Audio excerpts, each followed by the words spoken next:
యేసు ప్రభుని ఏమన్నారు తెలుసా అండి?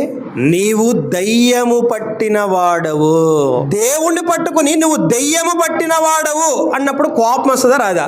మనల్ని ఎవరైనా ఒక మాట అంటే ఎలా ఉంటుందండి? ఒక్క మాట అంటే తిరిగి 4 అనము 10 అనము, అవతల వాళ్ళు ఒక్కసారి ఒక్క మాటే మనల్ని ఒక్కళ్ళే అంటే మనము తిరిగి 10 సార్లు 10 మాటలు వాళ్ళ ఇంట్లో వాళ్ళందరినీ అంటాం కదండి. దేవుణ్ణి పట్టుకొని నువ్వు దెయ్యానివి అంటున్నారండి. దేవుణ్ణి దెయ్యం అనడం ఏంటండి? అసలు కోపం రావాలా వద్దా? మీకు ఒక విచిత్రమైన విషయం చెప్పనా? అసలు ఆ మాట పట్టించుకోలేదండి ఆయన. మీకు అర్థమవుతుందండి? ఆయన సామాన్యుడేమీ కాడు, గాలికి తిరిగే గన్నయ్య కాదు, పట్టించుకోకుండా వదిలేయడానికి. మనకేంటండి ఉట్టిగా కోపం వచ్చేద్దండి. మనకి ఆలోచించండి.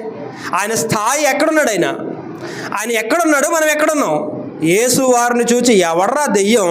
నువ్వు దెయ్యం, మీ అమ్మ దెయ్యం, మీ నాన్న దెయ్యం, నీ భార్య దెయ్యం, మీ పిల్లల దెయ్యాలు, ఎవడ్రా పట్టుకుని దెయ్యం అంటావు?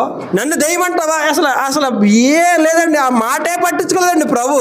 నాకు ఆశ్చర్యం అయిపోయిందండి నిజంగా వండర్ అయిపోయానండి నేను.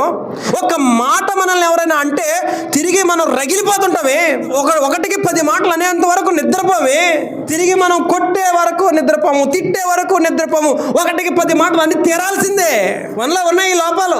మనం మార్చుకుందాం అంటున్నాను, మూకుమ్మడిగా కలిసి మారదాం అంటున్నాను.